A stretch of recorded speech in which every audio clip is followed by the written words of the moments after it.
नमस्कार दर्शक बंधु आज भिडियो आम जाना बेल गछ केउ स्थान रहिले आपणक उपरे धनर वर्षा होता है एवं वास्तुदोष भी कटि जाए एवं केउ स्थान रहिले बेल गछ आपणकर क्षति करिथाए। आसंतु जानिबा एई भिडियो रे। बेल गछ एमिति एक गछ सारा संसारर दुर्लभ अटे। यार दिव्यता एवं दुर्लभता तार औषधीय गुण एवं दक्षता पाई देवी देवता मानू आरंभ करी मनुष्य मानकर सबुठु प्रिय एवं आदरणीय। पुराण शास्त्र अनुसार यही गछर सृष्टि माँ लक्ष्मींकर अंशरू होइतिला, जहाँकि आपण मैंने अल्प बहुते जानिथिबे। आसंतु जानिबा आजिर विषय वस्तु उपरे। एही बेल गछरे साक्षात शिव बा माता सतींकर बास होइथाए। बेल पत्रर त्रिशाखारे त्रिदेव बास करिथांती बा ब्रह्मा विष्णु महेश्वर बास करिथांती। तेणु सकाळे स्नान करि सारी बेल गछ मूले पानी दबा द्वारा आपणଙ୍କୁ कोटि पुण्य मिलिथाए एवं शिव शंकर सहित माता सतींकर भी आशीर्वाद मिलिथाए।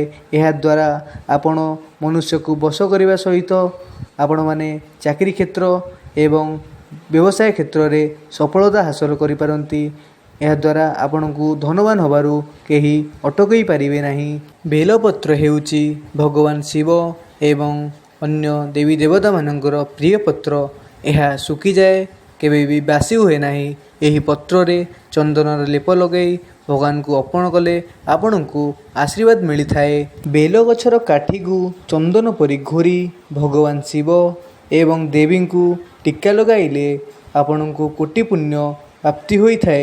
एवं मनुष्य बेल गछर काठी को चंदन परी घोरी निज मथारे टीका लगाइले सारा मनुष्य को बस करि पारिथाए एवं सबु सफलता हासिल करि पारिथाए। सोमवार दिन बा चतुर्दशी दिन आपण माने बेल गछ मूले धूप दीप पणा अर्पण करी बेल गछर चेर को लाल सूतारे आपण माने धारण कले आपणक शरीर कौनसी दुष्ट शक्ति प्रवेश करि पारि न थाए एवं आपणक शरीर सुस्थ रही थाए। जो व्यक्तिंकर मध्य विवाह होई पारु न थाए से व्यक्ति बेल गछर चेर को लाल सूतारे बांधी धारण करने द्वारा विवाह बहुत शीघ्र होता है। जो व्यक्ति भगवान शिव देवींकर आराधना करुथांती से व्यक्ति बेल गछ मूले बसी भगवान शिव व देवींकर मंत्र जाप कले आराधना पूर्ण होता है। घर चारिपटे बड़ बड़ गछ उठिबा द्वारा यह अशुभ होता है।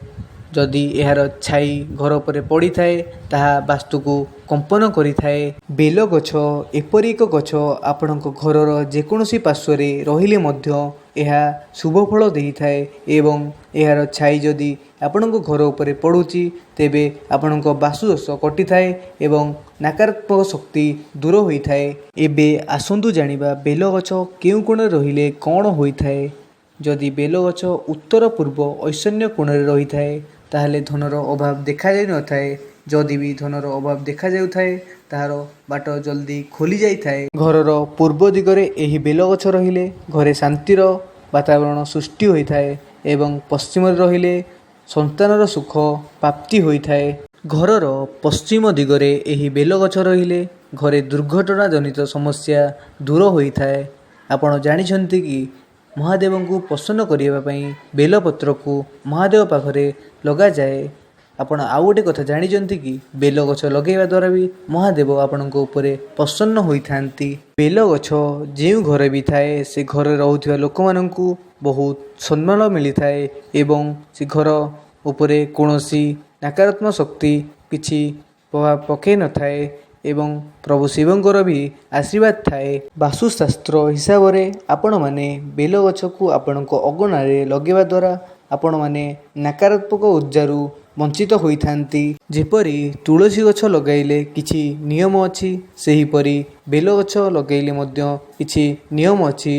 आसंतु जानिबा से नियम विषय रे। हिंदू शास्त्र हिसाब से महाअष्टमी पूर्णिमा एवं सोमवार दिन बेलपत्र तोलिबा उचित नुहे। जदि आपण सोमवार दिन शिव पूजा करुचंती तेबे गोटे दिन आगुरु बेलपत्र को तोलिकी रखंतु। जेउ मासरे द्वादशी रविवार दिन पड़ी थाए सेही दिन संध्यारे आपण माने एही वृक्ष तले गोटे दीप अवश्य लगांतु एवं दीप जलेवा समय रे आपण माने आपणक मनस्कामना निश्चिंत कहंतु ଆପଣଙ୍କର ମନସ୍କାମନା ନିଶ୍ଚିନ୍ତ ପୂରଣ ହେବ।